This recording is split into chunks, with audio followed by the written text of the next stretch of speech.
Buenas tardes a todos.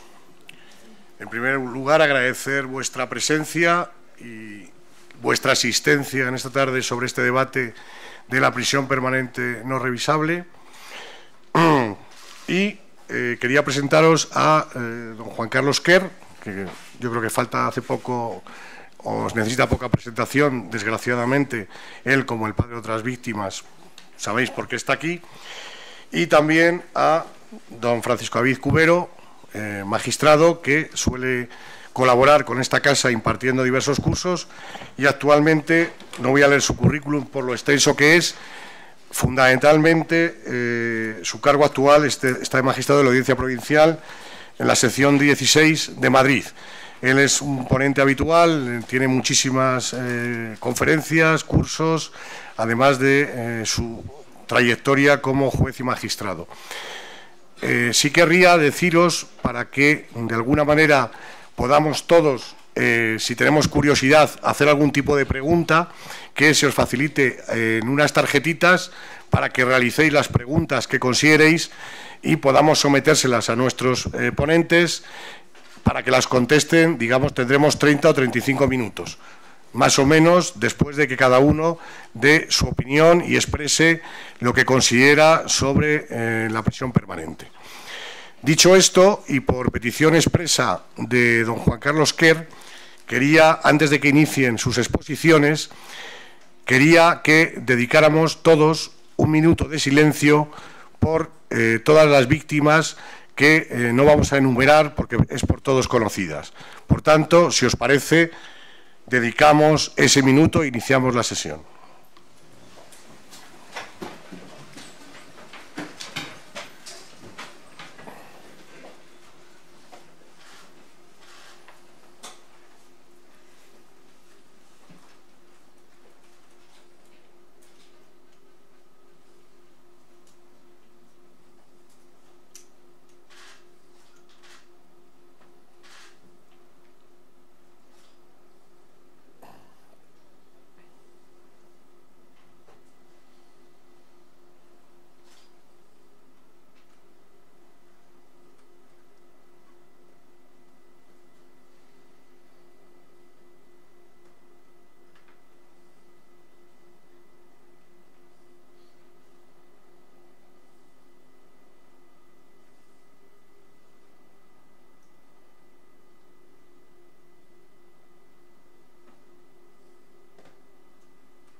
¿Sentamos?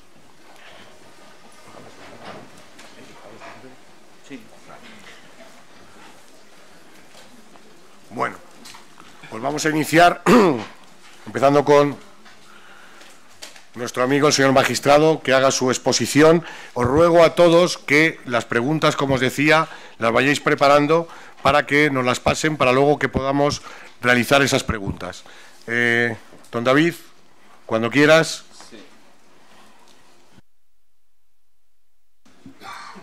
Un momentín, porque he hecho la presentación en PowerPoint y a ver si consigo... Está por ahí.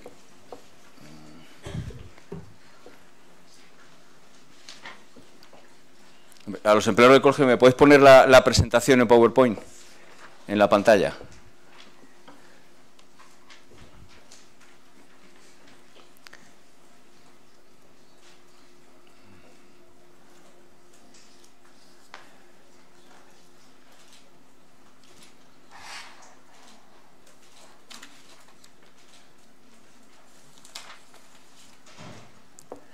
Vale.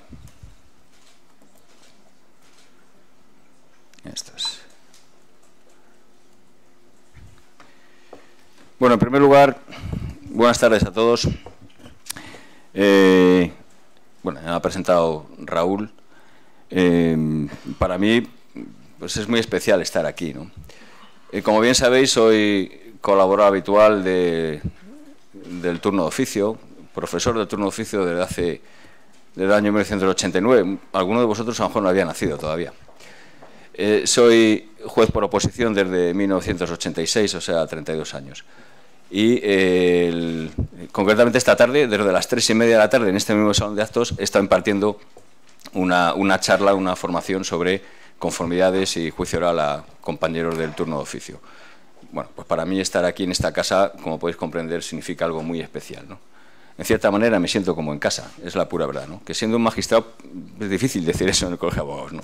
Pero bueno, y para mí es muy especial. Encima, en una ocasión como esta, ¿no? Fijaros, para hablar de la prisión permanente revisable con una persona, como todos sabemos, que ha sufrido un impacto terrorífico, terrible, y como por desgracia tantas personas y como tantas veces me ha tocado vivir. Sin ir más lejos, mañana tengo un juicio con asesinato, precisamente en el que se pide prisión permanente revisable, pero bueno, es en tentativa, 20 y tantos años de prisión. Quiero decir que estoy en el día a día absoluto del ejercicio de la jurisdicción, viendo estos casos un día sí y otro también, como magistrado que soy de la Audiencia Provincial. En cuanto a mi intervención, voy a procurar hacer una intervención técnica, ¿no? Una intervención técnica, dejando bien claro lo que es la prisión permanente revisable, que también es muy importante, porque muchas veces veo en la prensa sobre todo prisión permanente, cadena perpetua. No, hombre, no es prisión permanente, es prisión permanente revisable.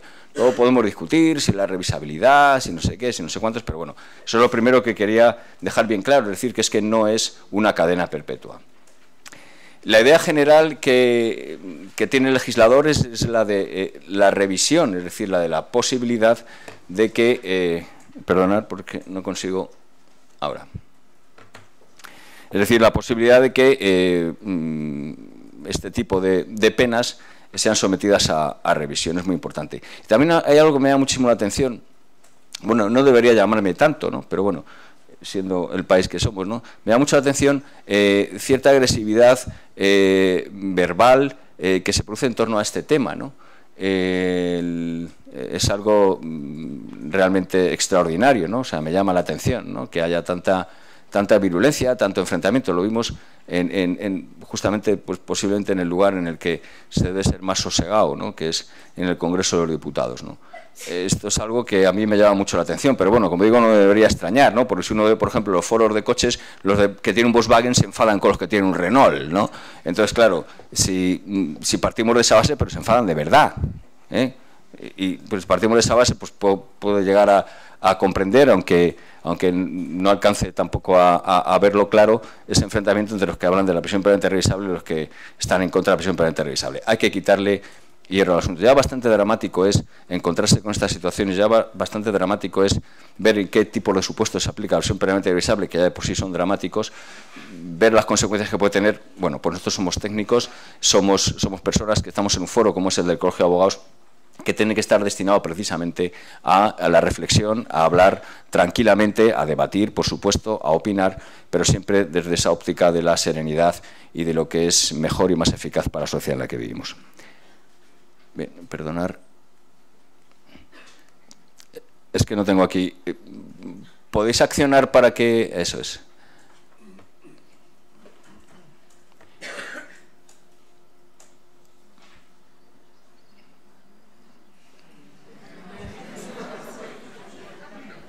No soy yo, ¿eh? Ahí, vale, bien. Fijaros, hay una... voy a hablar sencillamente de, un poquito, muy brevemente, tampoco os voy a dar una charla extremadamente difícil, ni complicada, ni muy técnica, simplemente un esbozo un poco de lo que es la prisión permanente revisable en países de nuestro entorno y lo que es la prisión permanente revisable en España, ¿eh? Cómo está organizada, en qué supuesto se aplica, cuándo se revisa, cómo se revisa, etcétera, etcétera. Y luego ya podemos debatir si es conveniente, si no es conveniente, si es eficaz, si es constitucional, si no es constitucional, bueno, pues eso ya se verá.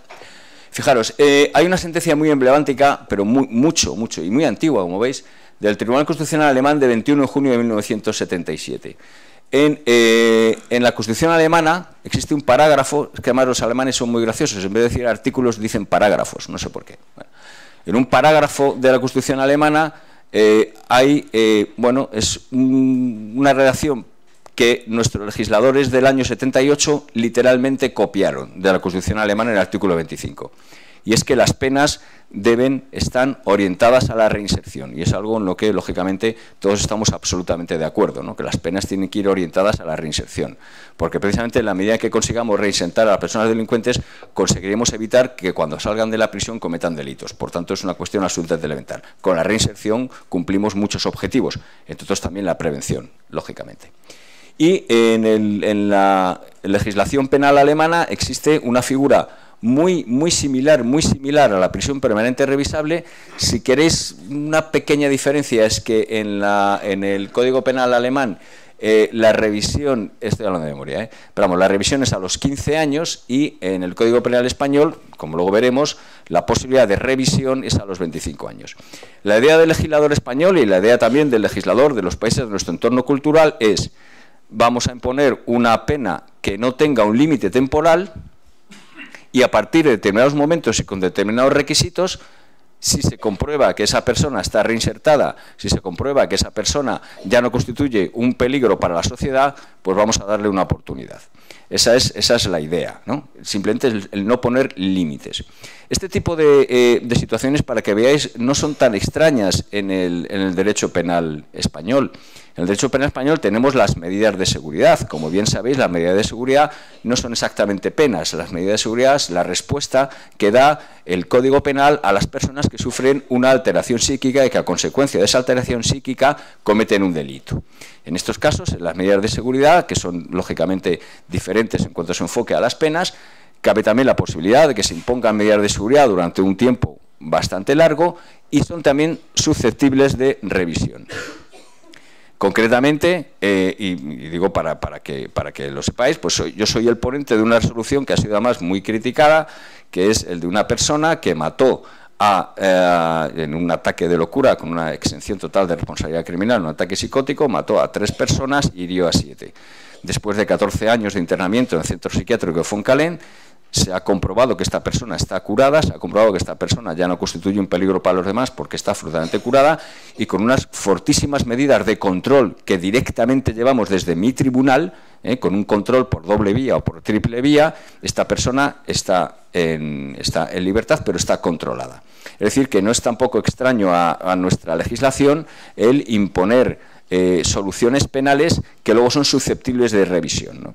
Esa es un poco la idea que yo creo que subyace en la prisión permanente revisable. Es decir, se impone una pena privativa de libertad, durante muchos años, pero con posibilidad de revisión.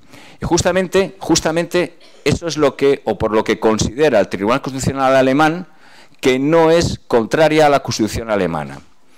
Es decir, los alemanes consideran que en la medida en que es una prisión permanente, es decir, sin un límite temporal, pero que es susceptible de ser revisada en la legislación alemana a los 15 años, ello no impide la reinserción y esa pena está perfectamente, según los alemanes, acorde a el propio sistema constitucional alemán y a la propia Constitución alemana, que también, como la nuestra, dice que las penas deberán estar orientadas a la reinserción. Orientadas a la reinserción. Bien, existe la prisión permanente revisable en países cercanos, cultural, jurídica, geográficamente: Francia, Alemania, Italia, Reino Unido, Bélgica, Austria o Suiza. Como veis, países con profunda tradición democrática y además países de nuestro entorno cultural, económico y social, incluso geográfico. El Tribunal Europeo de Derechos Humanos ha tenido ocasión de pronunciarse sobre la prisión permanente revisable en diversas resoluciones.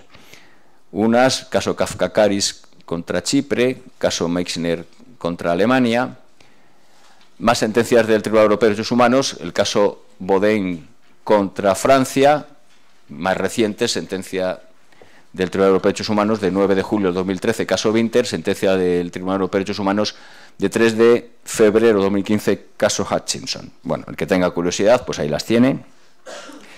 Y en general, lo que considera el Tribunal Europeo de Derechos Humanos es que este tipo de medidas, este tipo de penas privativas de libertad sin límite temporal, pero susceptibles de revisión, no son contrarias a los tratados internacionales. El Tribunal Europeo de Derechos Humanos ha, digamos, santificado o aprobado, o al menos no ha mostrado su contradicción con este tipo de penas aplicadas en estos países.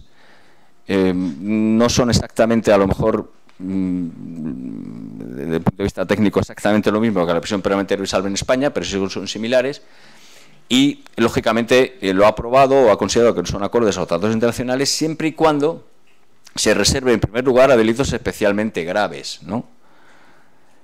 Que se imponga de manera justificada y motivada, y sobre todo, y eso es en lo que más hincapié hace las resoluciones del Tribunal Europeo de Derechos Humanos, que estas penas privativas de libertad susceptibles de revisión tengan un sistema real, efectivo, de posibilidad de revisión. Que un poco es donde está la clave del asunto, ¿no? O sea, la clave del asunto estará precisamente en cómo se lleva a cabo esa revisión, que esta revisión se lleve a cabo de manera reglada. Ya veremos cómo lo organiza nuestro legislador, y que sobre todo que sea una posibilidad de revisión efectiva, ¿no? Porque, claro, lo que sí que es evidente, yo creo, para, en general, el propio Tribunal de Derechos Humanos, es, y toda la legislación, sería la cadena perpetua, ¿no? La cadena perpetua como tal, así enfocada, lógicamente, pues difícilmente sería compatible con la reinserción, que es a donde tienen que ir orientadas todas nuestras penas. Bien, veamos muy rápidamente la prisión permanente revisable en España. Es una novedad en la historia reciente, como tal, ¿no? Porque sí que teníamos la cadena perpetua, que fue abolida, creo recordar, en 1928, pero era otra cosa, era cadena perpetua. La prisión permanente revisable como tal es una novedad en nuestra legislación. Está definida, para que lo sepáis, en el artículo 36 del Código Penal, y el procedimiento de revisión, al que hemos hecho referencia, en el artículo 92 del Código Penal. Bien, el procedimiento de revisión está regulado, como digo, en el artículo 92 del Código Penal, y además mediante el sistema de suspensión de la ejecución. Para entendernos, cuando se proceda, después de X años, ya veremos en qué condiciones, a la revisión de la prisión permanente revisable que se le aplique a determinada persona, pues a partir de ese momento lo que se hace es que se le suspende la pena, ¿no? Se le suspende la pena y también se le somete a una serie de medidas de control, al igual que otra suspensión de la pena. Es decir, que la revisabilidad de la pena no va a implicar que la pena cese, que termine la ejecución de la pena, sino que se va a pasar de un régimen de internamiento en un centro cerrado, es decir, de la prisión, a un régimen de suspensión, pues parecido a la suspensión de la condena de los artículos 80 y siguientes del Código Penal. Es más, el legislador, en el artículo 92, remite también, a su vez, al artículo 80, 83, 86, que permiten que esa suspensión de la ejecución de la pena se condicione al cumplimiento de determinadas garantías o al cumplimiento de determinados requisitos, incluso al cumplimiento de determinadas medidas, ¿no? O sea, esa es la fórmula que se aplica. No es que cese ya, no es que quede en libertad a partir de la revisión, sino que a partir de la revisión pasa a un régimen diferente, que es el de la suspensión de la condena. Quien tiene que llevar a cabo en su momento la revisión de la pena de prisión permanente revisable será el tribunal sentenciador. No será el juez de vigilancia penitenciaria, sino que será el tribunal sentenciador. Con esto el legislador lo que quiere fijar, lógicamente, son unas mayores garantías, ¿no? Unas mayores garantías, es decir, que no será el juez de vigilancia, sino que será el propio tribunal que ha dictado la sentencia, un tribunal compuesto por 3 magistrados, un tribunal compuesto por magistrados ya que por la propia organización judicial son personas ya con más experiencia, y que además han sido el tribunal que ha dictado la sentencia. Posiblemente el tribunal que dicte la sentencia no estará compuesto exactamente por las mismas personas que lo revisen, pasados 25 años, o a lo mejor sí. En mi caso todavía no hemos aplicado ninguna prisión previamente revisable, a mí probablemente no me tocará revisar ninguna, porque dentro de 25 años espero estar jubilado. Bien, el tema está en que, al menos, fijaros, si la pena no se impuso, la pena de prisión permanente revisable, con ninguna otra pena, la primera revisión se hará a los 25 años. Luego leemos esto con más detalle, ¿no? Pero vamos, es la cuestión que refleja nuestra legislación, La primera revisión se hará a los 25 años de cumplimiento. para poder ser sometido a revisión tras 25 años de cumplimiento, será necesario que haya habido una clasificación en tercer grado previamente.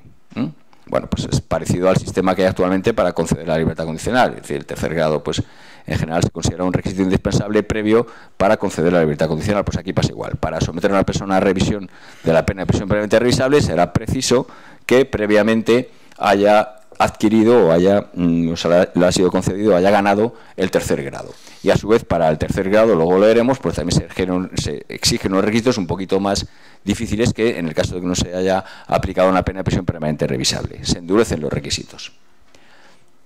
Bien, para que se proceda a la revisión de la pena de prisión permanente revisable tras 25 años, el tribunal que dictó la sentencia y que proceda a la revisión, como digo, tras esos 25 años, tiene que tener un pronóstico favorable de reinserción. Tiene que haber un pronóstico favorable de reinserción. Lógicamente, ese pronóstico favorable de reinserción procederá de un informe de evaluación del centro penitenciario. Es el centro penitenciario el que, a través de la Junta de Tratamiento, el que informará de manera oportuna sobre bueno, lo que en definitiva no deja de ser un pronóstico y una predicción, ¿no? Esta persona entendemos que está rehabilitada, que está reinsertada y que sus instintos criminales o sus conductas criminales o antisociales pues muy probablemente no se van a repetir. Igualmente se permite al tribunal, como no podía ser de otra manera, imaginaros, pues que se recaben otros informes que el tribunal estime oportunos, es decir, no solamente a la Junta de Tratamiento o a la autoridad penitenciaria o una evaluación del centro penitenciario, sino que también se pueden pedir informes al médico forense. Se pueden pedir informes al médico forense, se pueden pedir informes también de todo tipo a cualquier tipo de institución. Lógicamente, si estamos hablando de persona que lleva 25 años de cumplimiento en el centro penitenciario, bueno, pues parece lógico que sea precisamente el informe del centro penitenciario el que sea más relevante. Pero bueno, también como son personas que previamente han tenido que obtener el tercer grado, pues cabe la posibilidad también de recabar informes de otras personas que hayan tenido trato, profesionales que hayan tenido trato con estas personas. Habla el artículo 92 que en todo caso se hará mediante un procedimiento oral contradictorio. Ese procedimiento oral contradictorio será, no especifica el legislador ese procedimiento oral contradictorio en qué consistirá, pero bueno, pues parece lógico que en ese procedimiento oral contradictorio sí que habla específicamente, lógicamente, del Ministerio Fiscal, pero también parece absolutamente indispensable que participan en él las víctimas a través de su representación legal, ¿no? Ese procedimiento oral contradictorio indispensable, entiendo yo, que será la participación de la víctima. Curiosamente, el artículo 92 no habla expresamente de ello, Habla de procedimiento oral contradictorio que intervendrá el Ministerio Fiscal y la defensa. Evidentemente, si en la ejecución de esa o en el dictado de esa sentencia, en ese procedimiento penal hubo personada una parte perjudicada, yo creo que es absolutamente indispensable, incluso también enlazándolo con el Estatuto de la Víctima, el que se produzca esta participación de las personas que han sido víctimas de este hecho delictivo. Sí, me la tienes por escrito mejor, sí. Bueno, muchas gracias. Menos mal que tengo buenos amigos que me sacan de apuros terribles, como habéis visto.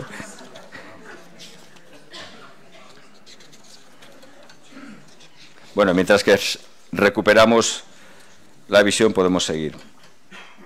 Fijaros, en el caso de que se trate de delito terrorista, además de, digamos, de este requisito de que haya un pronóstico favorable de reinserción con un informe de evaluación del centro penitenciario y con otros informes que el tribunal pueda recabar, en el caso de delito terrorista se necesita como requisito para proceder a la revisión, es decir, a la posibilidad de la suspensión de la ejecución de la pena, arrepentimiento por parte del elemento terrorista, colaboración efectiva con las autoridades y una colaboración efectiva que se traduzca lógicamente en algo eficaz, ¿no? En delación a sus compañeros, etcétera, aportación de datos que sean relevantes, abandono de la lucha armada y reparación de las víctimas. Esto último no es tampoco tan extraño, porque ya existía en los artículos 76 y 78 del Código Penal actual y sigue existiendo en relación a la pena de 40 años de prisión, que es también una pena que prevé nuestra legislación actualmente para los delitos terroristas. Es decir, que esto del arrepentimiento, de la colaboración efectiva, del abandono de la lucha armada, de la reparación de las víctimas, como elemento fundamental para transformar una situación penitenciaria en otra, repito, no es algo novedoso en la pena de prisión permanente revisable, sino que ya estaba en nuestra legislación. Y concretamente, a través de este mecanismo se preveía la posibilidad, y se prevé la posibilidad, de que la pena de 40 años de prisión, para que lo entendáis, no se cumpla a pulso. Perdonad la expresión, ¿no?, que es una expresión además muy carcelaria, muy de algo carcelario, ¿no? O sea, la idea del legislador antes de la prisión permanente revisable es, vale, vamos a fijar una pena importante para los delitos de terrorismo. Y como consecuencia de la aplicación de la doctrina Parot y la vuelta atrás en la doctrina Parot, pues se da la circunstancia de poder encontrarnos con situaciones, bueno, pues que para todos nos parecían dramáticas, ¿no? Personas condenadas a 1000 años de prisión por el asesinato de 18 guardias civiles que salían en libertad a los 16 años de cumplimiento, ¿no? 16, 17, 18 años. Bueno, pues lo que dice el legislador a partir del 2003, una reforma del 2003, es que el cómputo de los beneficios penitenciarios se hiciera no desde los 30 años máximos que había entonces, de los 20 años, sino que el cómputo de los beneficios penitenciarios se hiciera desde la totalidad de la pena. Pero permite a su vez, en los artículos, como digo, 76 y 78, una excepción a ese cómputo de los beneficios penitenciarios desde la totalidad de la pena. Ni que decir tiene que un cómputo de un beneficio penitenciario desde la totalidad de la pena, si estamos hablando de 1000 años, equivale a no beneficio penitenciario, claro. Bueno, pues se prevé esta posibilidad de salvar excepcionalmente esa posibilidad, es decir, de que sí que se contemplen beneficios penitenciarios, aun con estas penas largas privativas de libertad, cuando hay arrepentimiento, colaboración efectiva, abandono de lucha armada y reparación de las víctimas. Por eso os digo que esta idea que aquí se plasma en la prisión permanente revisable no es una idea nueva, sino que ya estaba en otros capítulos de nuestro Código Penal. En cuanto a lo que es la suspensión en sí de la prisión permanente revisable, dice el legislador que será de 5 a 10 años. Es decir, un señor lleva prisión permanente revisable, 25 años de cumplimiento, ya está en tercer grado, revisamos la sentencia. Bueno, puede salir, está bien, esta persona ha dado señales inequívocas de estar reinsertado, etcétera, etcétera, le sometemos a una suspensión de la pena durante de 5 a 10 años. Y durante este tiempo se le puede someter a las medidas de control del artículo 83 del Código Penal. La medida de control del artículo 83 del Código Penal son las propias, ya las conocéis, de la suspensión de la condena.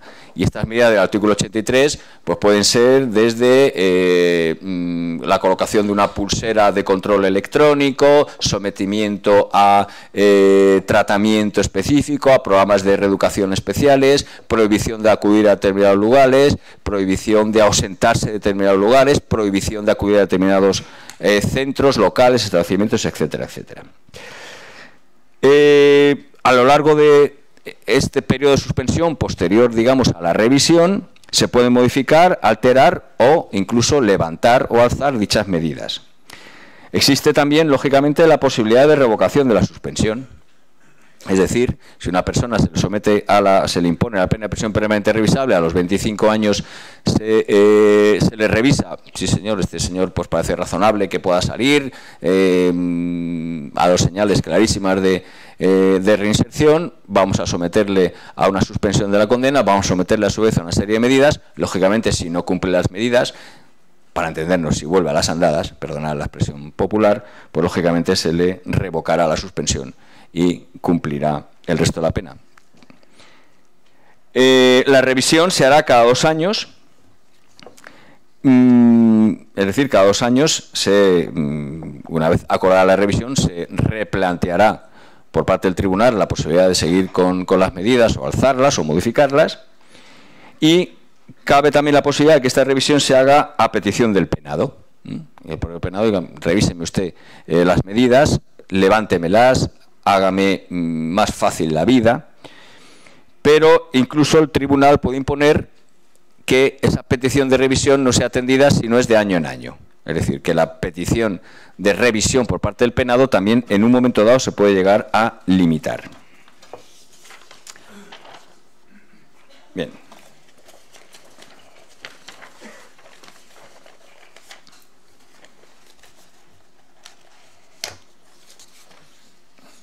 Bien, perdonar.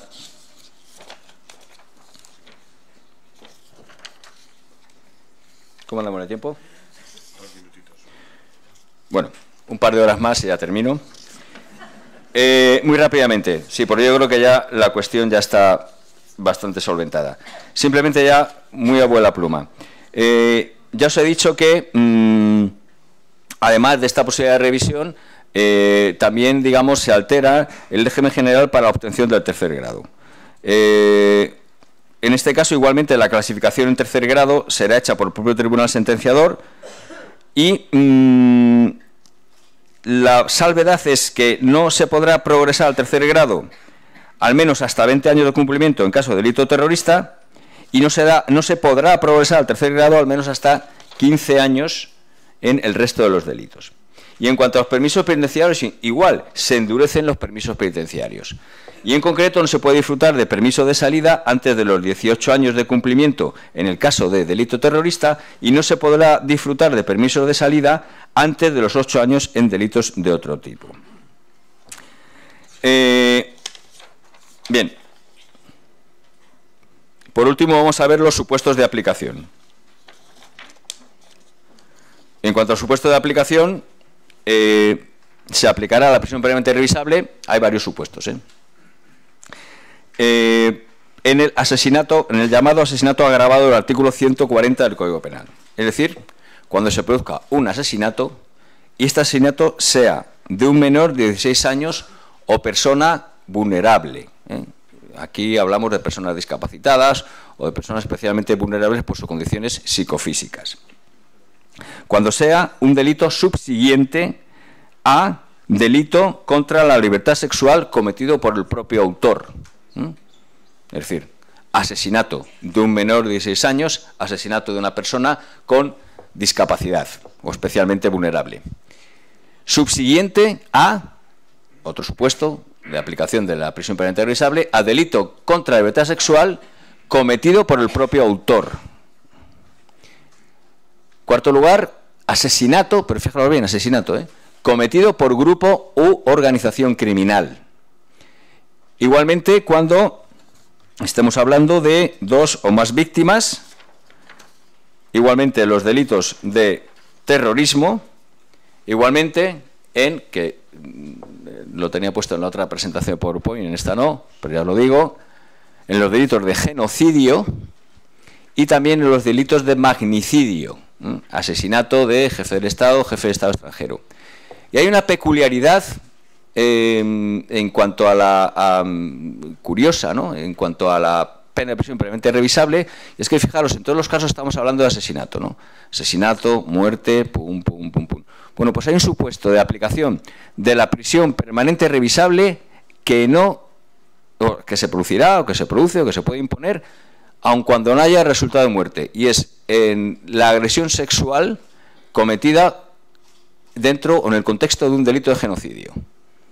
Es decir, estas violaciones sistemáticas que se producen con ocasión, sobre todo en tiempos de guerra, cometidas además, digamos, con esa intencionalidad específica de no solo satisfacer un instinto sexual, sino con la idea de utilizar, digamos, esa agresión sexual a un grupo específico como mecanismo específico de control de esa etnia, raza o aniquilación.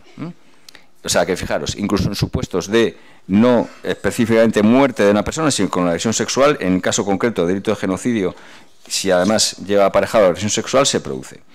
Y ya, para terminar, simplemente hacer una pequeña referencia, ¿no? También porque hay cierta confusión, ¿no? Sobre todo en la opinión pública.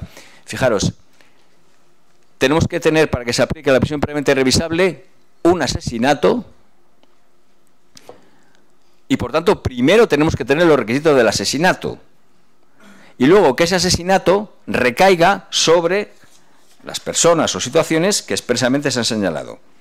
Es decir, que la muerte, el homicidio, automáticamente al menos no va a ser así. El homicidio de un menor de 16 años no tiene por qué llevar automáticamente aparejada la pena de prisión permanente revisable, sino que tiene que ser el asesinato de ese menor de edad.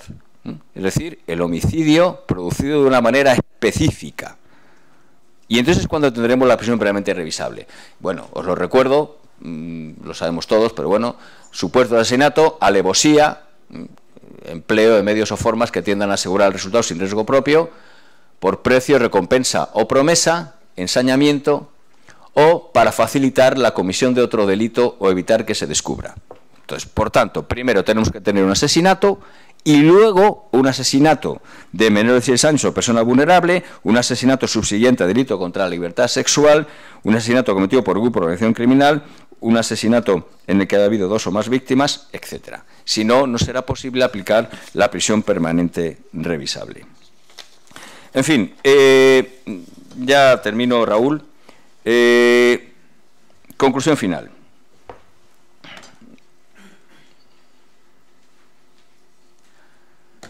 Bien, es una pena prevista para los delitos más graves. Existe en países de nuestro entorno, y en los países de nuestro entorno ha sido declarada, en principio, acorde con la Constitución de cada uno de esos países. El Tribunal de Derechos Humanos también ha declarado, en principio, que no es incompatible con los tratados internacionales.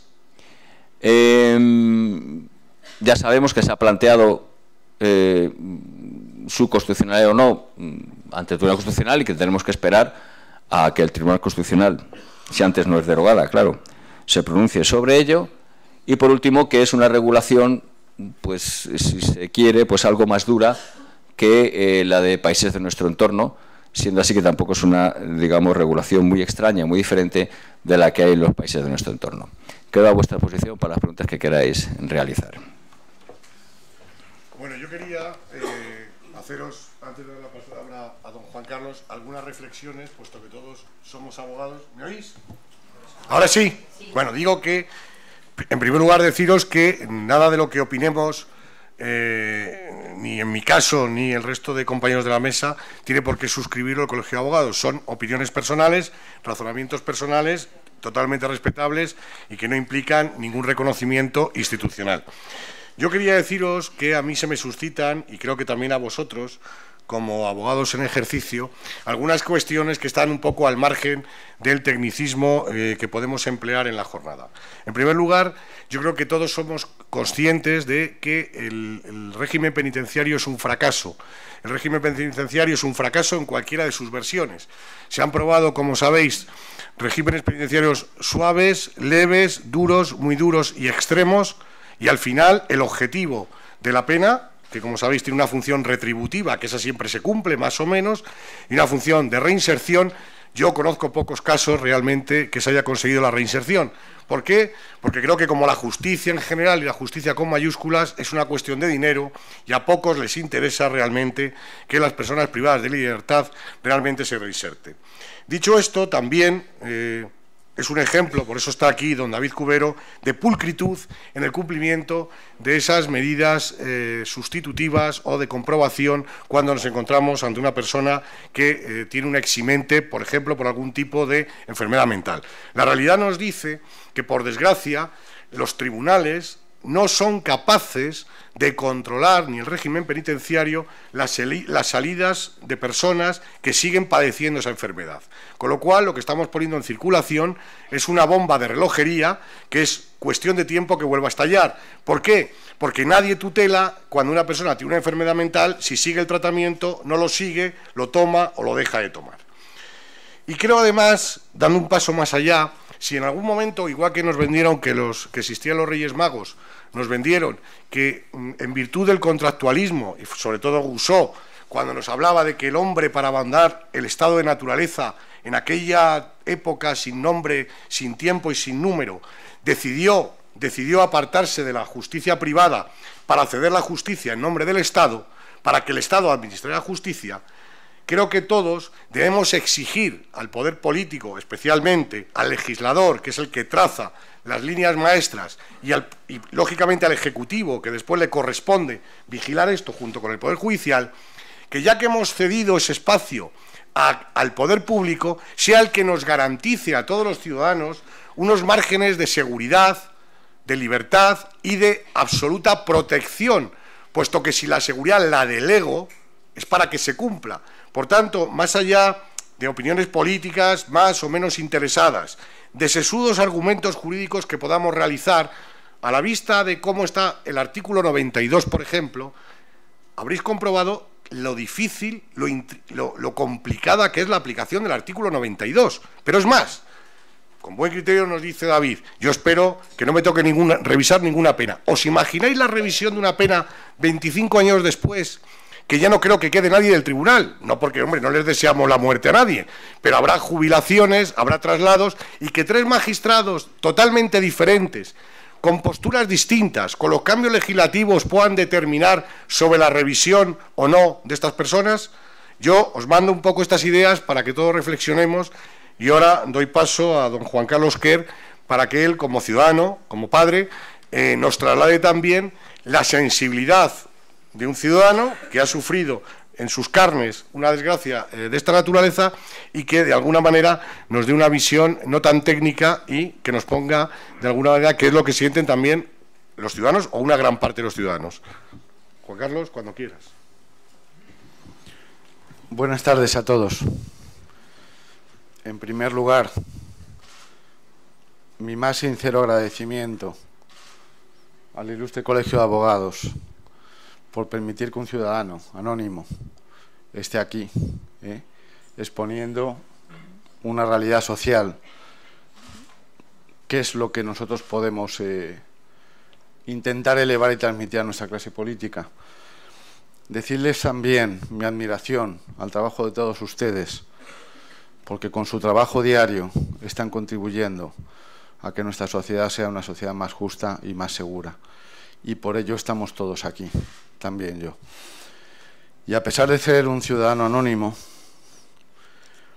vengo aquí con la legitimación que me dan 3 millones de españoles que, sin adscripción ideológica de ningún tipo, porque a nadie se le ha pedido, nos han apoyado con su firma en tan solo 2 meses y medio, porque desean proteger a sus hijos. En el día de ayer hay diferentes encuestas, pero todas van más o menos en la misma dirección. Encuesta de GAT3, en este caso era para el diario ABC, hay otras tantas para La Razón, pero no se desvían unas de otras. El 73% de los votantes del PSOE apoyan la prisión permanente revisable. La mayoría de votantes de Podemos, 57%, creen que hay que mantenerla y esperar a que el Tribunal Constitucional se pronuncie. Les voy a facilitar un tercer dato. En el entorno de las personas que más riesgo corren en nuestro país, que son nuestras jóvenes y las seres más vulnerables, los pequeños no pueden opinar, pero sí nuestras jóvenes y nuestros jóvenes, de 18 a 28 años, porque están en la calle, no van de hotel a hotel o de una cena o un domicilio. El apoyo a la prisión permanente revisable es absolutamente mayoritario, lo cual evidencia la absoluta necesidad de que sí o sí busquemos el amparo de nuestros legisladores para proteger a nuestros hijos, que creo que por sentido común es la primera obligación del Estado. Tan solo hacerle una pequeña introducción de por qué, cómo y de qué modo se genera este movimiento. Tras 500 días y 500 noches con mi hija desaparecida, tras aparecer el cadáver y trayéndolo a Madrid, pensé en lo que ella hubiera deseado. Mi hija amaba la vida, le costó mucho. Perdón, toqué el botón equivocado. Nació luchando porque le costó mucho venir a la vida por sus circunstancias especiales de una niña con neonata con poquísimo peso. y llegó luchando al mundo con una sonrisa y murió luchando también. Eso me consta. Pero su deseo desde el cielo fue el de decirme, y yo hablo siempre en boca de ella, créedmelo, no hablo yo, habla mi hija siempre. Es, papá, vamos a hacer algo para intentar contribuir a evitar que nuevas víctimas inocentes tengan que pasar por esto, en la medida en que podamos llevarlo a efecto. Y con esa iniciativa y en ese traslado de 6 horas, pensé cómo poner esta iniciativa en marcha y me acordé de Rocío Vieitez, el crimen de Moraña, los 2 niños pasados por la sierra por el padre, de Juan José Cortés, que sigue después de 9 años del asesinato de su hija, trabajando por esta justa causa. Ruth Ortiz, cuyos niños fueron carbonizados por su padre, y Antonio del Castillo, que después de 9 años, lo acotamos, ponemos en paréntesis, legislar en caliente, sigue buscando a su hija por vertederos, se ha puesto delante del reo, de rodillas, pidiéndole que le diga dónde está su hija. Y todavía no tiene una respuesta, ni puede llevar a su hija una flor a un sitio digno. Por eso pusimos esta iniciativa en marcha y en tan solo 2 meses y medio estamos en 3 millones de firmas de ciudadanos anónimos que quieren proteger a sus hijos. Hemos iniciado una campaña de recogida manual de firmas, las recibimos cada semana, son decenas de miles. Mi perplejidad, no sé si se escucha bien, o si hablo yo muy cerca o hablo muy lejos. ¿Se escucha bien? ¿Un poquito más cerca? ¿Más abajo? ¿Ahora mejor?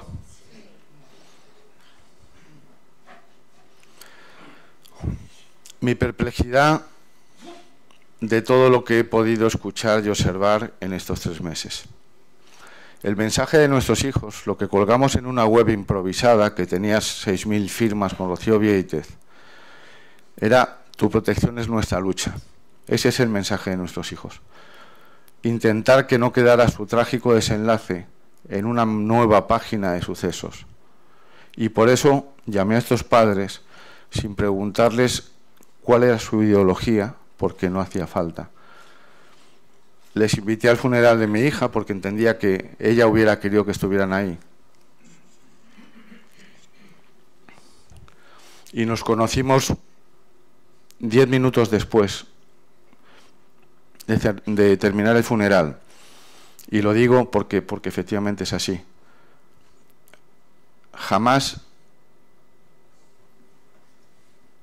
los silencios dicen tanto y las miradas dicen tanto como para que en 15 minutos estuviéramos de acuerdo en qué, cómo y de qué manera queríamos poner en marcha esta iniciativa. Y allí empezamos a tirarnos de la cama todos los días, durmiendo 2 o 3 horas, porque cuando pasa todo esto tienes que separar tu parte emocional de tu parte racional.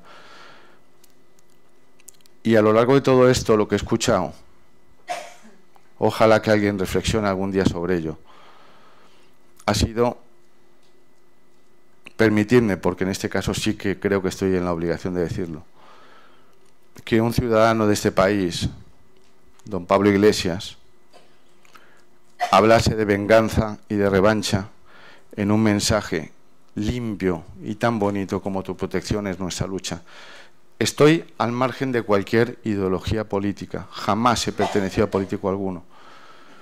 Soy del partido del sentido común, de los valores, porque tengo formación jurídica, jamás he ejercido el trabajo tan complejo que ejercéis vosotros, pero sí tengo sentido común, para entender que quien hizo esta lectura tiró de manual, de mal político. Es el único ciudadano en este país que ha encontrado deseos de venganza y de revancha en nuestro mensaje. Un mensaje sereno, un mensaje digno, un mensaje calmado. Escuché que también en este debate se ponía encima de la mesa que tenemos el código penal más duro. Seguro que desde la teoría es así. En la práctica os voy a dar tan solo 2 ejemplos. Hay muchos más. Pablo García Ribado, conocido como el violador del Portal, apenas cumplió 17 años de los 1.721 años de cárcel a los que fue condenado por violar a 74 chicas y abusar de otras 10. Son 74 personas marcadas de por vida. Está acusado de nuevos abusos y violaciones cometidos nada más salir de la cárcel. Pedro Luis Gallego, conocido como el violador del ascensor, nada más salir de la cárcel, también por la derogación de la doctrina Parot, intentó violar a 4 chicas, consiguiéndolo con 2 de ellas. A nuestra plataforma, para poder poner de manifiesto y que se objetivase la máxima transversalidad de nuestro movimiento, se unió el día, además, para que entendáis cómo Dios nos pone a cada uno en nuestro sitio, el día que algún político alegaba el legado de Clara Campoamor, me llegó a mí este documento. Lo firma Blanca Estella Ruiz Ungo, presidenta de la Asociación Clara Campoamor, legítima, heredera de los derechos de esta mujer. Movimiento feminista en la lucha de los derechos de las mujeres, la infancia y de la juventud. Progresista, de izquierdas, que desde su experiencia en los tribunales de justicia, durante 30 años, protegiendo a los más vulnerables y a la sociedad, a nuestros menores, apoya de modo incondicional la aplicación de la pena de prisión permanente revisable. Y es un dato. Blanca Estrella no tiene silla política.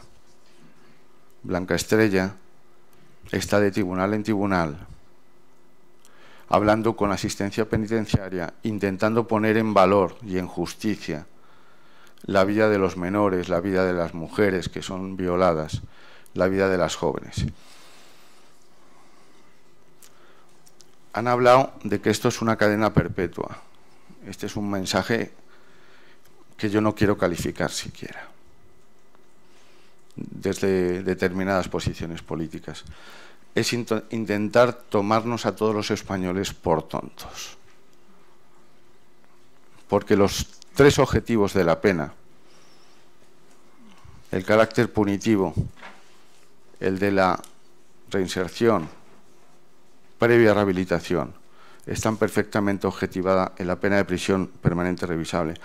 Por supuesto, nadie que abandera esta posición progresista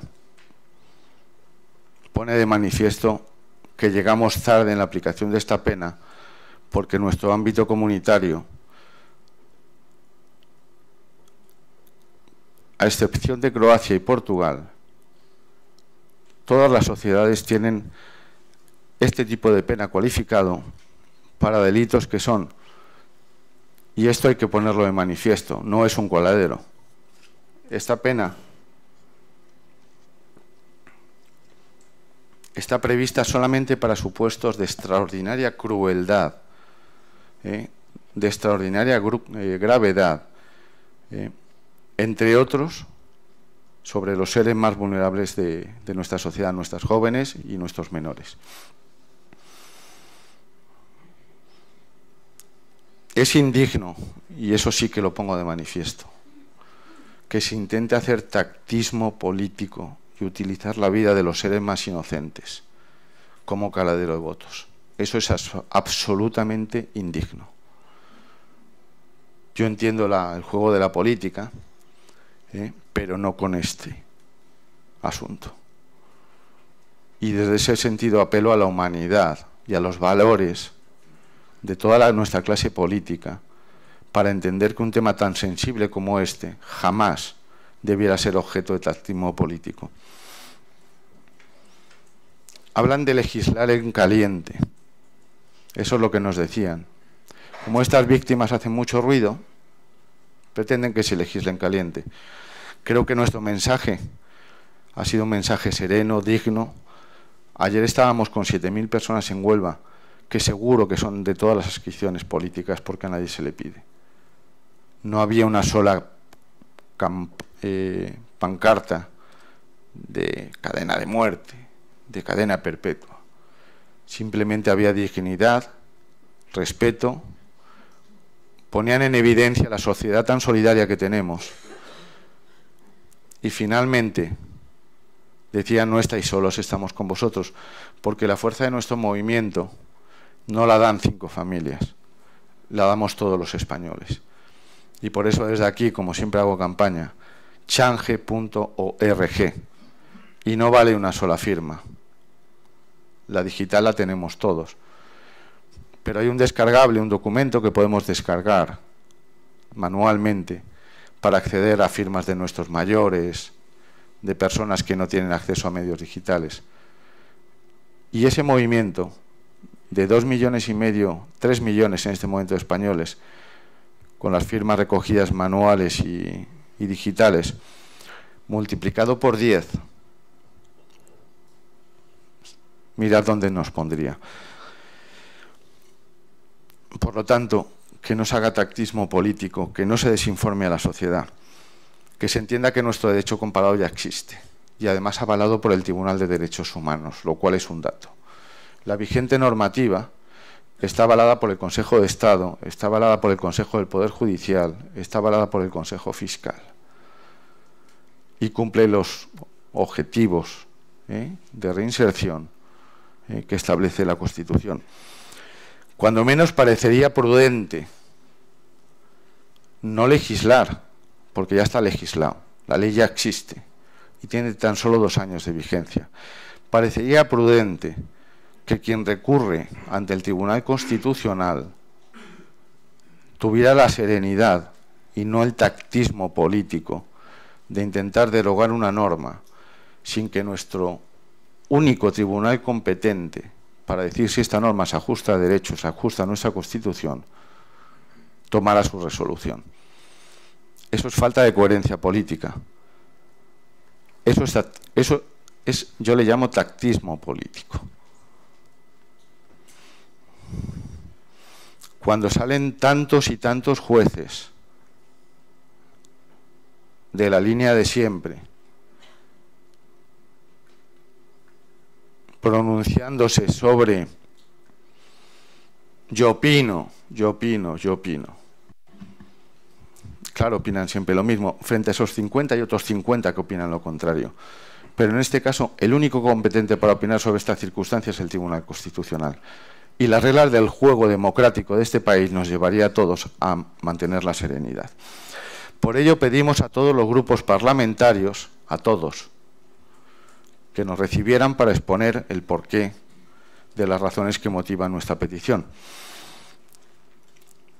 Recibimos la respuesta de prácticamente todos los grupos políticos para reunirnos.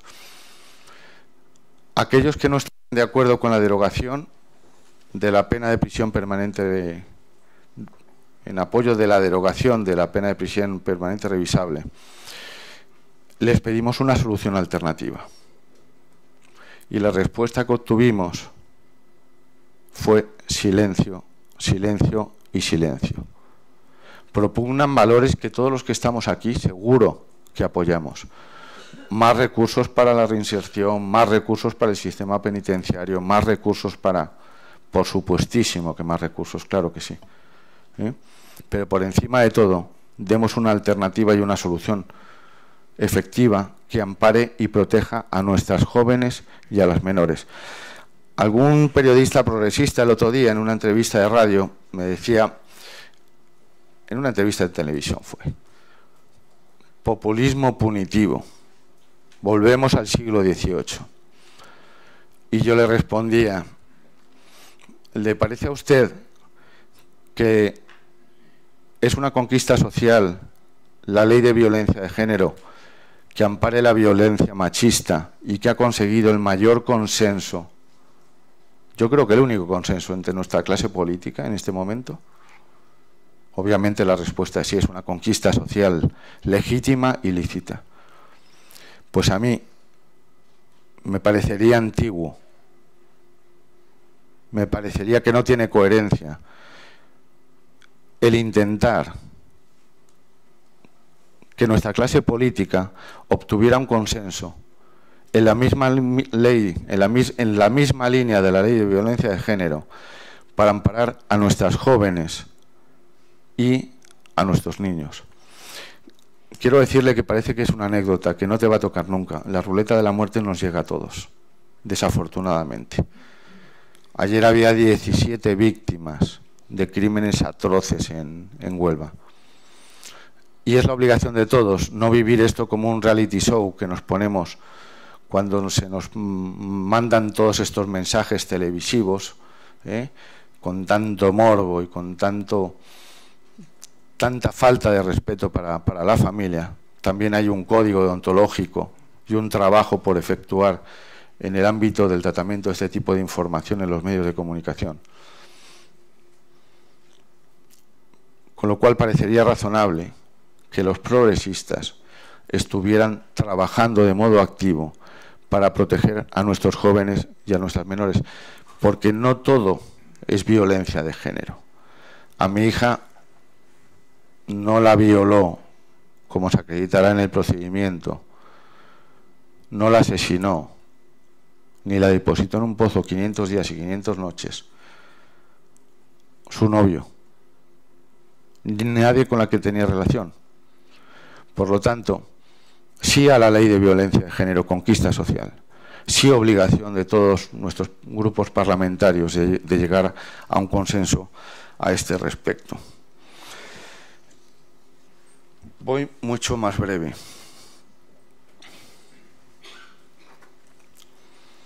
La virtualidad que tiene la prisión permanente revisable por encima de todo es que con las máximas garantías de seguridad jurídica para los detenidos se objetiviza, es el efecto preventivo que tiene. El primer delito jamás conseguiremos evitarlo. En un pederasta que atenta con la integridad sexual de un niño, en violadores en serie, que ya hemos significado, violador del estilete, del ascensor, del example, de tantos y de tantos. Pero sí tendremos al menos la capacidad para objetivar, antes de su puesta en libertad, que esté rehabilitado de modo efectivo, que se arrepiente, y entonces yo seré el primero en pedir que este individuo se reinserte en la sociedad, inclusive para la persona que asesinó a mi hija. Y os lo digo por una razón fundamental, porque él tiene una hija de 14 años, que si algún día tiene un padre a la altura de los valores que debería de tener y ya está reinsertado, yo no lo querría entre rejas, lo querría que cuando sea abuelo, por lo menos su hija pueda sentir su proximidad. Y voy terminando. Me tiene que dejar 5 minutos más. 5, solo.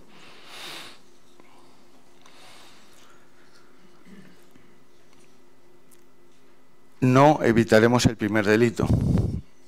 Dicen los progresistas que defienden esto, que a un violador no le impedimos, con una pena teórica a través de la prisión permanente revisable, que deje de violar. Por supuesto que no.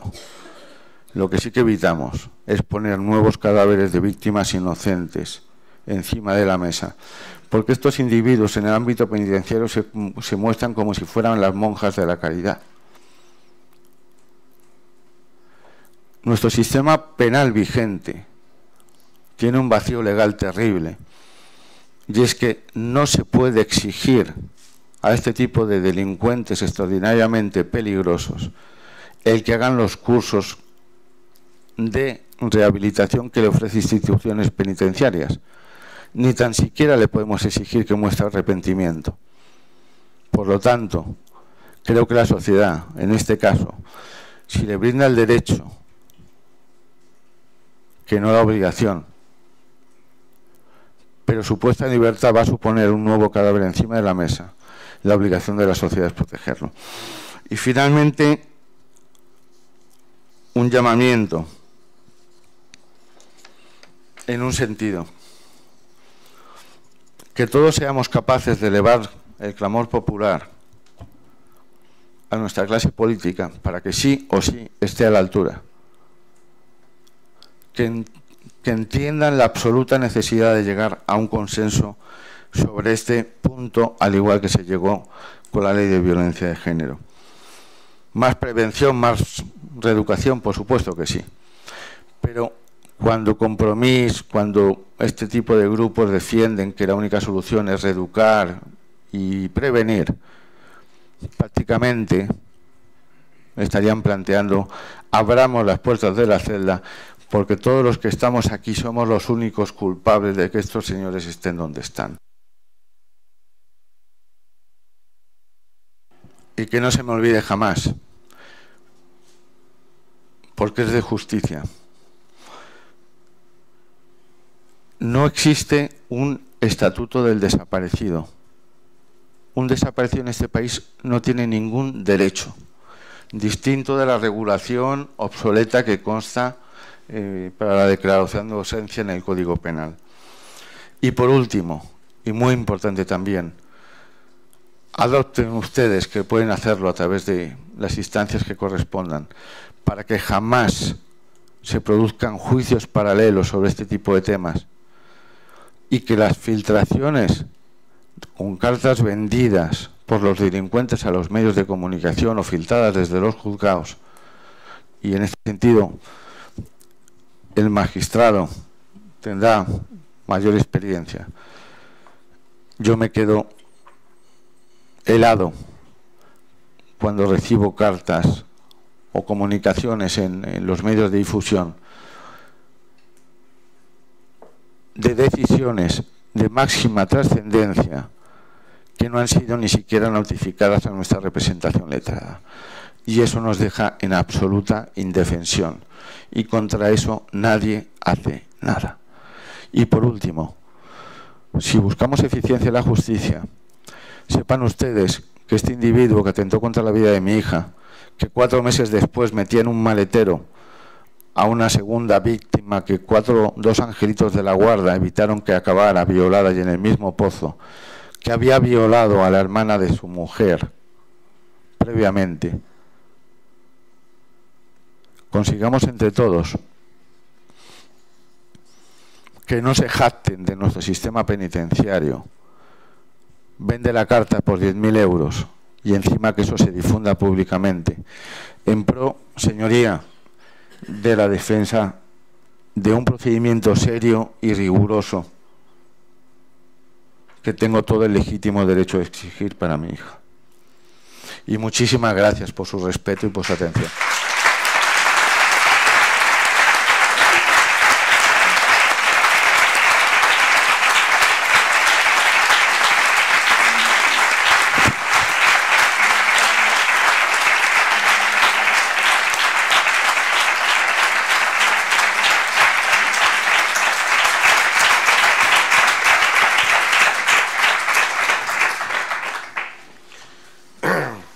Yo creo que el aplauso que hemos dedicado a don Juan Carlos Quer lo trasladamos a todas las personas que nos ha relatado que han sufrido una situación parecida. Yo creo que además hay que alabar, independientemente del éxito o no de sus propuestas de cara a la aprobación en el Parlamento, es la tremenda serenidad, el mensaje que todos ellos, en cualquier caso, ha mandado, y que creo que tiene que ser un ejemplo para todos, porque independientemente de que como cada uno considere si se debe de mantener, se debe de suprimir la prisión permanente revisable o medidas parecidas, insisto, a nivel personal todos ellos, a pesar de la situación tan dura que les ha hecho padecer la vida, siempre han mantenido una posición absolutamente respetuosa, de serenidad y de tranquilidad, y creo que por ello el aplauso que hemos dado a don Juan Carlos es extensible a todos ellos. Dicho esto, y como os decía al principio, supongo que tendréis algunas preguntas, las cuales, si me las facilitáis, podemos ver, dentro de que tenemos aproximadamente un cuarto de hora, rogamos a las personas, a los ponentes, que seáis breves en las respuestas para... Pero hay una cosa que sí me gustaría plantearle a don David, ya que le tenemos aquí, y es que habréis observado que uno de los requisitos para la prisión permanente revisable es que se trate de un asesinato y a partir de ahí que tenga una serie de características. Fijaos, por ejemplo, que nos podemos encontrar con un homicidio a un menor, a una persona de 12 años, en los que sea premeditado, pero está fuera del ámbito del asesinato. En mi opinión, es una laguna intolerable que en el cambio legislativo se suprimiera como causa o como cualificar el homicidio como asesinato la premeditación, cuando precisamente la premeditación en muchos de ellos es la forma más habitual de cometer el delito. Y curiosamente queda extramuros, salvo que don David me diga lo contrario, y por tanto me parece una solución totalmente absurda que, por ejemplo, se considere asesinato todos los requisitos, perfecto, pero que la premeditación, en el caso de un menor, esté fuera del planteamiento del asesinato. Corrígeme, David, si me equivoco. Sí. Eso sí. Lo que no me habéis puesto es a quién queréis que le formule la pregunta, algunos. Bien, para don Juan Carlos, ¿qué opina del tratamiento periodístico que se ha hecho de la prisión permanente en relación con los últimos delitos que se han producido y que han tenido una gran difusión por los medios, sobre todo en televisión? Desde luego, en el ámbito de los medios de comunicación ha sido lamentable. Una alta institución de la UCO me ponía de manifiesto el otro día que sabían quién estaban detrás de acreditar quién había cometido el asesinato de esta niña y que le resultaba imposible ante tanta filtración y ante tanta presencia de medios. Por eso intentemos todos apagar la televisión cuando veamos los reality shows de dramas humanos. Y en el ámbito, porque había otra vertiente de la pregunta. Sí. Repito la pregunta nuevamente. ¿Qué opina del tratamiento periodístico que se ha hecho de la prisión permanente en relación con los últimos delitos que se han producido y que han tenido una gran difusión por los medios, sobre todo en televisión? Ya está respondido. Yo cuando viajé, y sirva de dato, cuando viajé a Santiago de Compostela, pedí a mi mujer y a mi hija que no, a mi exmujer y a mi hija que no asistieran. Yo, cuando fui al Instituto Anatómico Forense, hablé con el responsable de la autopsia. No quise ver, por supuesto, en modo alguno, el cuerpo de mi hija, ni ninguna imagen. Y me lo encontré 2 días después en las portadas de los periódicos. Con eso se dice todo. ¿Cuánto aportó de valor a la sociedad esa fotografía y cuánto daño generó para las víctimas y para la dignidad de mi propia hija? Diana. Esta es una pregunta para don David. Nos pregunta si cabe la posibilidad de tentativa en la prisión permanente revisable. Sí, con la tentativa de asesinato o la pena inferior en grado a la prisión permanente revisable, a la prisión de 20 a 30 años. Si se puede bajar 2 o más grados en la prisión permanente revisable por atenuante muy cualificada, conforme al artículo 70. Sí. Sí, con lo cual nos quedaría una pena de cabe la posibilidad de 10 a 20 años. Y si también en virtud en 1 o 2 grados, en un grado sería de 20 a 30 años, en 2 grados de 10 a 20 años. Y si también en virtud del principio non bis in idem del artículo 140 y el 139, el asesinato con alevosía, cabría. Claro, ahí hay un problema técnico que, bueno, habría que verlo, no me atrevo a decirlo ya de antemano, ¿no? Pero es una cuestión técnica, ¿no? Tampoco voy a entretener mucho en ello, pero la pregunta va por ahí. ¿Quién ha hecho la pregunta? Carlos. ¿No? ¿Has hecho tú la pregunta? No. Vale. No voy a decir, los que preguntan quedan anónimos. No, pues no tenéis anónima. Sí, lo sé. Bueno, total. Es una cuestión técnica, no voy a entretener mucho, porque además la cuestión es que si... O sea, normalmente la jurisprudencia considera que el homicidio de un niño, de un menor, sobre todo con menor de 12 años, 15, en fin, con una poca capacidad de autodefensa, ¿no? Se considera de por sí alevoso. Se considera de por sí alevoso en términos generales. Claro, que lo podemos utilizar es esa condición de menor que transforma un homicidio en asesinato transformarlo en asesinato agravado, porque efectivamente incumpliría el no bis in idem. Entiendo que ha de ser así, pero bueno, también es verdad que ha habido muy poca jurisprudencia de la prisión permanente revisable y, como sabéis, solamente un solo caso precisamente también en Galicia, y que yo sepa está todavía pendiente de recursos, no es firme la sentencia. Pero 5 peticiones, señoría, de prisión permanente revisable en este momento vigentes. Pues pregunta para don Juan Carlos. Dice, ¿puede usted decirnos si alguna de las familias de las que arrebataron a algún menor, como hicieron con su hija, le han manifestado estar en contra de la prisión permanente revisable? Es decir, si de alguna manera hay alguna opinión en contrario dentro de las personas que han sufrido este tipo de delito en la familia.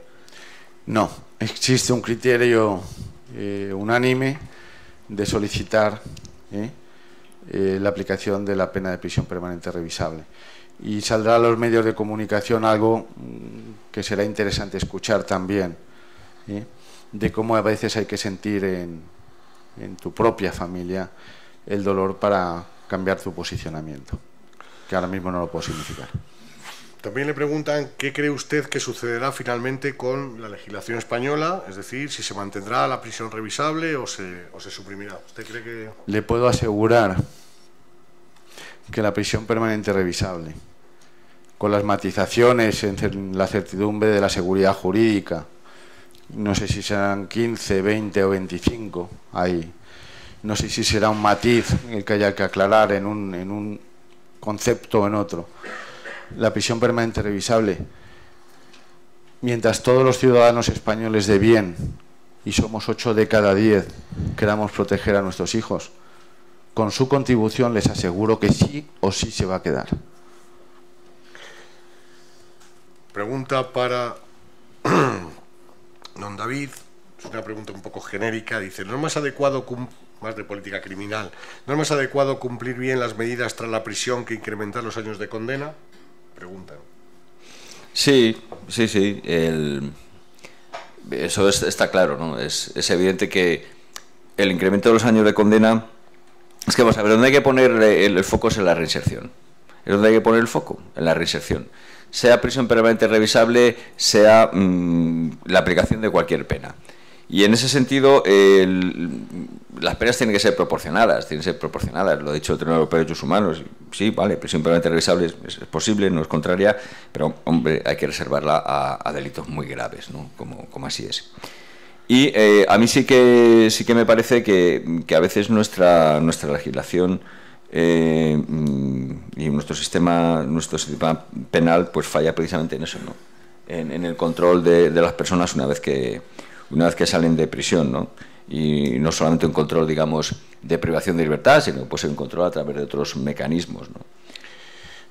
Como es un poco más sobre lo mismo, la siguiente pregunta dice, ¿no es más importante que en las prisiones haya más medios para rehabilitar e insertar que incrementar los años de condena? Yo creo que todos estamos de acuerdo que, sí, claro, que haya más medios para rehabilitar e insertar, por tanto yo creo que está contestada con la primera. Y por último, esta que no deja de ser curiosa, dice que hay una persona que viole a 74 mujeres, no es fruto de condenas pequeñas, sino de pocos medios para investigar. Yo entiendo que lo que nos viene a decir es que cómo es posible que una persona pueda cometer 74 violaciones y no sea detenido antes. Por tanto, también entiendo que el compañero que está o compañera que nos está preguntando se refiere si sería necesario, creo que también estamos todos de acuerdo, mayor prevención del delito y que evitáramos que hubiera 74 violaciones. Ojalá no hubiera ninguna. Ya. Pues yo creo que sí, eso es lo mismo. Vamos a ver. Yo sigo pensando, vuelvo a repetir, que el objetivo hay que ponerlo a la reinserción. Y es verdad que la persona que comete un delito, cuando comete el delito, es una reflexión general, no en relación a la prisión permanente revisable. Cuando una persona comete el delito, no está pensando en si va a tener 20 años, 40 años, 50 de cárcel o prisión permanente revisable. La verdad es que quien comete un delito, estoy convencido que no cae en esa cuenta. Lo que hace una persona que comete un delito es pensar, no me van a pillar, ¿no? Eso es lo fundamental. Y desde ese punto de vista sí que es eficaz. De todas maneras, la prisión permanente revisable, precisamente el enfoque que tiene es, al menos en el diseño teórico del legislador, es precisamente para las personas que no se reinsertan, ¿no? Es decir, las medidas, digamos, de prevención posteriores, ¿no? Posteriores, a través de la revisión, y si se le da la revisión, pues a través de los mecanismos de control, a través de lo que hemos señalado, la suspensión de la ejecución de la pena, artículos 80, 83, etcétera, ¿no? Colocación de la pulsera y todo esto. Repito, es que volvemos a lo mismo, o sea, donde hay que poner el foco es en la reinserción, y la pregunta es si la prisión permanente revisable va enfocada a la reinserción o no va enfocada a la reinserción, ¿no? Señoría, parece que toda la legislación comparada, avalada por el Tribunal de Derechos Humanos, y yo creo que esa es la mayor virtualidad de la prisión permanente revisable, es precisamente el que se asegure la rehabilitación efectiva del reo. No solamente eso, también su arrepentimiento me parece que es esencial para garantizar que cuando sea puesto en libertad no vuelva a atentar contra la vida de seres inocentes. Y creo que si existe, y no debe de ser, no tendría por qué ser, la duda, desde luego que sea en pro de la protección de los seres más vulnerables de nuestra sociedad. Y esta, que va un poco para los dos, finalmente esta última pregunta, con el cual daremos por finalizada esta jornada, que además me parece que tiene, sobre todo en la segunda pregunta, tiene un interés especial. Dice, ¿la prisión permanente revisable es una condena perpetua encubierta? Bueno, aquí tendremos dos opiniones. La tuya ya la has expuesto claramente. Sí, yo creo que no. Sobre el que no. Evidentemente no. Y aquí es la que a mí sí que me suscita, creo que hay dos, o va a haber dos posturas. Dice, esa revisión, ¿qué garantías tiene ser efectiva en un caso mediático que toda la sociedad rechace? Es decir, la pregunta va enfocada a si el caso, al ser muy mediático, en qué manera va a influir a la hora de aplicar la prisión permanente revisable, si va de alguna manera a arrastrar, sobre todo al juez, o considera que le puede, de alguna manera, como decía, mediatizar. Ahora de acordarlo por lo importante del caso, lo mediático del caso, y también que Juan Carlos opine sobre qué le parece. A ver, los jueces estamos acostumbrados de nuestra más tierna infancia jurídica, o sea, desde que empezamos a trabajar como jueces, cuando estamos en la década de los 20 años, yo aprobé con 24 años, estamos acostumbrados a soportar la presión de la opinión pública. Todas nuestras decisiones, bueno, todas no, pero a todos los jueces, a todos los compañeros, a todos los 5.000 jueces que hay en España, estoy seguro que en una ocasión, y a veces en muchas más, nos hemos visto sometidos a esa presión de la opinión pública. La presión de la opinión pública tiene un aspecto positivo y tiene un aspecto negativo. O sea, desde el punto de vista positivo, implica que el juez tiene que ser sensible al sentir social. Tiene que ser sensible a ese sentir social, porque el juez vive en una sociedad, ¿no? Y tiene que ser permeable precisamente a esa pulsión social. Pero también, a su vez, tiene que guardar el suficiente equilibrio como para poner en valor las diferentes opciones que hay y los bienes jurídicos que hay en juego. Claro que que existe presión de la opinión pública. En todo asunto existe presión de la opinión pública. Pero en general, los jueces en general, yo creo que hemos sabido resistir esa presión de la opinión pública. Bueno, unas veces más y otras veces menos, hemos sabido resistirla y hemos salido adelante. Es verdad que además los jueces tenemos otra ventaja, ¿no? Y es que, al contrario que la clase política, nuestro sustento diario, digámoslo así, o sea, tenemos la ventaja de ser funcionarios, menos mal, y que por tanto el hecho de que nuestras decisiones sean más o menos populares no va a influir en nuestro desarrollo profesional básicamente, ¿no? Eso es así, ¿no? Que va a influir la opinión pública en la decisión futura de un juez que adopte respecto a la revisión de la prisión permanente revisable. Por supuesto que sí, por supuesto que va a estar ahí, pero como digo, como en casi todas las decisiones judiciales que tienen trascendencia mediática, ¿no? Que son muchísimas, y estar ahí, ¿no? Entonces, pues habrá que también saber lidiar con eso, es decir, no ser insensible a lo que piensa la gente, porque estamos en una sociedad, pero también a su vez aplicar las leyes con suficiente criterio y con honestidad como para no dejarse influenciar lógicamente por esa presión de la opinión pública. David víctima. Juan Carlos, ¿qué pensáis? Y me consta que es así, señoría. Yo creo que tenemos un sistema judicial con personas preparadas para hacer cumplir la ley y para evitar el que un juicio se mediatice. Por eso le digo que me preocupa y me preocupaba enormemente. Y le repregunto a usted, ¿qué podemos hacer para evitar que desde los tribunales de justicia, antes de que sea notificada la representación letrada de las partes, no esté en circulación toda la información en los medios de comunicación?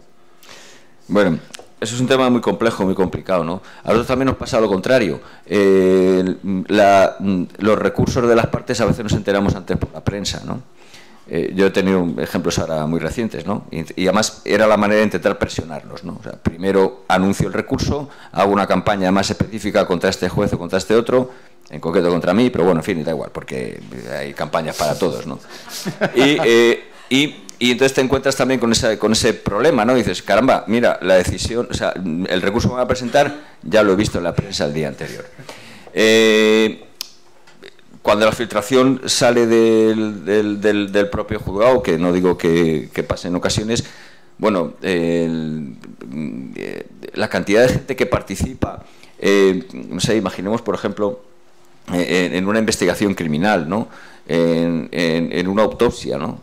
Por ejemplo, que se practica una autopsia, hay mucha gente que participa en ello, ¿no? Desde empleados de la...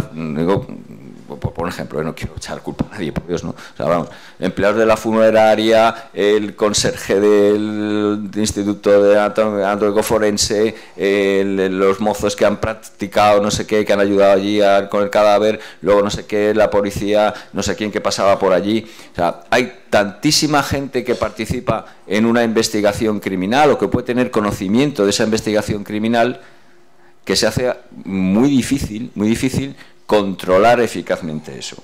En otros países se soluciona de manera más eficaz con protocolos específicos, de qué es lo que se puede decir y lo que no se puede decir, ¿no? Incluso con tratar de evitar los juicios paralelos. Pero en España pues cuesta mucho, aquí hay muchos compañeros de la prensa, ¿no? Cuesta mucho porque enseguida que se habla de protocolo de control de la información, boom, alertas. Franco, no sé qué. O sea, no, es verdad, es decir, que cuando se intenta controlar determinadas cosas, bueno, pues surge ahí ese rechazo que puede tener cierto sentido, ¿no? Que yo lo puedo llegar a comprender, ¿no? Pero que es muy difícil. Y en otros países, en cambio, sí que se legisla expresamente esa posibilidad de evitar el juicio paralelo.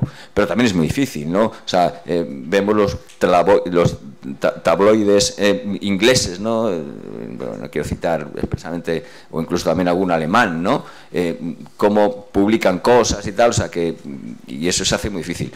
Y aquí en España más se ha hecho un intento ahora últimamente con el Estatuto de la Víctima y con una reforma del Código Criminal se ha intentado atajar un poquito el problema y la difusión de datos de las personas implicadas y a través también de delitos de relación de secretos, pero es francamente complicado, ¿no? Es francamente complicado por la cantidad de gente que interviene en una investigación.